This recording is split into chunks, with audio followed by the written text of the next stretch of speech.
What is going on, guys? Welcome back to the final edition of the Legends I Want to See in the Show 21. Sadly, it is coming to an end right here, as we are finally on the AL West, my favorite team's division, the Seattle Mariners. I don't know why I say this for last, I guess I kind of just did. But that's kind of the order I went with. So, without further ado, if you guys enjoyed this series and will enjoy this video, hit the like button down below, subscribe if you are new as we get ready and ramping up towards MLB The Show 21. And without further ado, let's get into it. All right, first we're gonna, why not, we're gonna talk about my favorite team. Now this is a kind of like a niche legend. I don't know if a ton of people would love it. I know Mariner fans would love it, and I could obviously go with other people like Mike Cameron, Ichiro, JJ Putz, or something like that. But we're talking about Mariners Hall of Famer Alvin Davis. Is the first person in franchise history to win Rookie of the Year. Mr. Mariner, the nickname. And we're just going over his Rookie of the Year card. It's not something special, not something amazing. It's just to be something cool for Mariner fans to like. In his 1984 Rookie year, he had 161 hits, 34 doubles, 27 homers, 116 RBIs. 284 average, 391 on base percentage, 497 slugging, and an 888 OPS. He was really good against righties. As you see in the card on screen right now, he was really good against righties. He was pretty subpar against lefties, and he's a decent fielder. So I'm not going to talk too much about it because it's not an amazing card. But he's just someone I would definitely love to see in the game as a Seattle Mariner fan. All right, next we're going to be talking about an Oakland Athletic player who was pretty underrated. He had a bunch of injuries, unfortunately, so his career kind of went down a downward spiral pretty fast. We're talking about Eric Chavez. Eric Chavez in the early 2000s was a monster at third base for the A's. He was a Gold Glover. He hit for power, and he was kind of like Matt Chapman. Like the A's kind of just get these third basemen and grow them on trees. Like they have Eric Chavez, they have Matt Chapman now, they had Josh Donaldson, who they obviously traded away.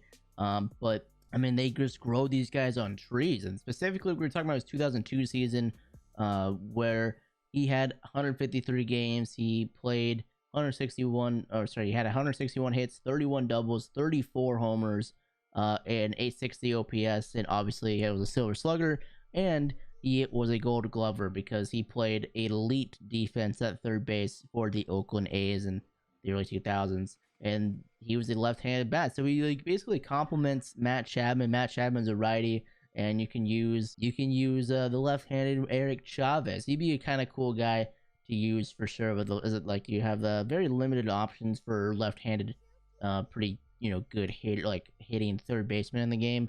I think the only one I can necessarily think of on the top of my head, you may have George Brett, you have, I think, Nolan Gorman, and I think that's it. I may be forgetting a couple people, but you have a lot of switch hitters. You got righties, you got like Mike Schmidt, you got Machado, you got Chipper, you got J Ram, and I think that's pretty much it. I mean, don't got a ton of lefties. He'd be a kind of cool guy to have as a versatile option at third base. All right, next we have another Angels legend. We had Tim Salmon this year. Let's bring Troy Glaus in, another one of those early Angels teams where they were pretty good. They won. He was a part of the World Series winning 2002 Los Angeles Angels of Anaheim as well. But specifically, we're going to be talking about his 2000 season, where he was just off the charts that year. He played 158 games. He had 37 doubles, 160 hits, 47 homers, 14 stolen bases. He got caught 11 times, so he tried to steal a lot. 112 walks. He struck out a decent amount, 163 times. A 284 average, a 404 on base percentage, a 604 slugging, and an OPS over 1,000. But the true story lies in his platoon splits. Look at these. Against righties, he was not bad at all. Slugging's a little low. If we want to look for those like over 100 attributes, you got 529 with a 902 OPS. So, you know, he wouldn't have be the craziest powers as righties, but against lefties, he was a monster. 369 average, 500 on base percentage, 854 slugging against lefties that year, with a 1,354 OPS against lefties. He was like an almost automatic hit against the lefties, almost, with those numbers. Like, those are video game numbers right there. That's like a Barry Bonds season against lefties that year. That is crazy. So he'd probably be maxed out against lefties. Another solid bat, and I'm pretty sure he was also a third baseman as well. So, you know, back-to-back third baseman. I'm not sure on how amazing his defense was. He didn't win any Gold Gloves in his career. Obviously, doesn't tell the whole story. I don't know his defensive statistics off the top of my head, but he would be another amazing addition, you know, to add to that third base depth. All right, next, this is a guy I definitely want to see in the game, like 1,000%. He'd be so fun to use. I think his card would maybe be a bit better. Maybe they don't go this 6 series route like I had the guy make for the video to show off, because when I show you in a second, it's kind of a card, honestly. But we're talking about Lance Berkman. I mean, Lance Berkman had an amazing career. He had a 293 average, a 406 on base percentage, a 537 slugging, and a 943 OPS with a 144 OPS plus for his career. Like, that is very, very good. And specifically, like the Astros, he was really good. I mean, he had 3 years of over 1,000 OPS, 42 homers that year, 45 homers there, multiple seasons over 30 homers, up in the MVP candidacy a couple times. Like, he was really good. I mean, on screen, I asked about a 6 series card, and I guess I didn't know, like, for his entire career, if we're not talking, I don't know if this is like if you just did his Houston years, if he would be a little bit better against lefties, but you know, it's not that amazing of a card. You know, like I was expecting this card to be a lot better, but hell, I think he'd just be fun to use either way. Maybe it's better if we do an individual season like 2001, where he had an 1,051 OPS.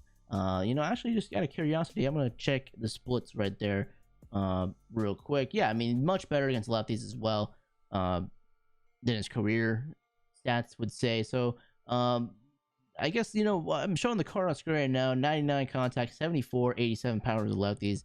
Not amazing, but hell, I mean, it could be way better than this. But Lance Berkman is just a name I've always wanted to, you know, have in the game. He was fun to watch. Would be a cool switch hitter to use. And I wanted to say someone different than Carlos Beltran, because Carlos Beltran is definitely another Astro I would love to see back in the game, as well as 2004 postseason card that is infamous among the MLB community. Is such a legendary card. But I just kind of wanted to use a different guy, and I thought Lance Berkman would be really cool. Let me know what you guys think. There's also J.R. Richard as well. Would be very, very cool to see as well. But hell, maybe I could be wrong with this one. Maybe Lance Berkman wouldn't be that great. I don't know, but it's because his career was stats say otherwise. I don't know, man. I don't know. All right, finally, I think I saved the coolest for last. For sure. I think I saved the coolest for last. We're gonna be going with Adrian Beltray from the Texas Rangers, man. I've won him in ever since he retired. I've missed him in the game, man. He is, you know, is overall such a fun person, you know, to watch and just use. And I'm a big fan of Adrian Beltray, man. I mean, I just want him back in the game for multiple reasons. You know, one, he could go on the all-time Mariner team, you know, just a little personal thing, you know, because he played for Seattle for 5 years, but and wasn't amazing, you know. Of course, you know, he comes to Seattle and doesn't really do that well, and then he leaves, and then he becomes really good again. And then, anyways, that's besides the point. On screen right now, I mean, just really cool card. Obviously, we go his career stats: 93.6 WAR, elite defender, 3,166 hits, 477 homers, future first ballot Hall of Famer. Just really, really good. Obviously, the card wise, 87 contact versus righties, 99 contact versus lefties, 106 against righties. I mean, power wise, 113 against lefties. Elite defender, okay speed. You could maybe get a better card of his 2011 season with the Red Sox. I'm sorry, 2010 season, his 2004 season with the Dodgers.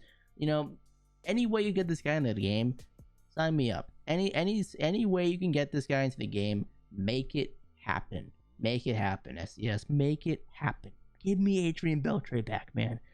Give me him back. I want it so bad. But I guess that's gonna do it. I guess that's how it's gonna end. Adrian Beltray is the final card I want to see from these teams in the show 21. Let me know, just since it's the final video, let me know anybody you want to see in the show 21 down below. I mean, just go free range in the comment section down below. Let me know a list. Just give me all the names you want to see, and I'll respond, and we can have a discussion. You know, be a lot of fun. But if you guys did enjoy that video in the series, hit the like button down below. Subscribe if you are new, and then look forward to more content so you can see when I post and go live. Click that notification bell as well.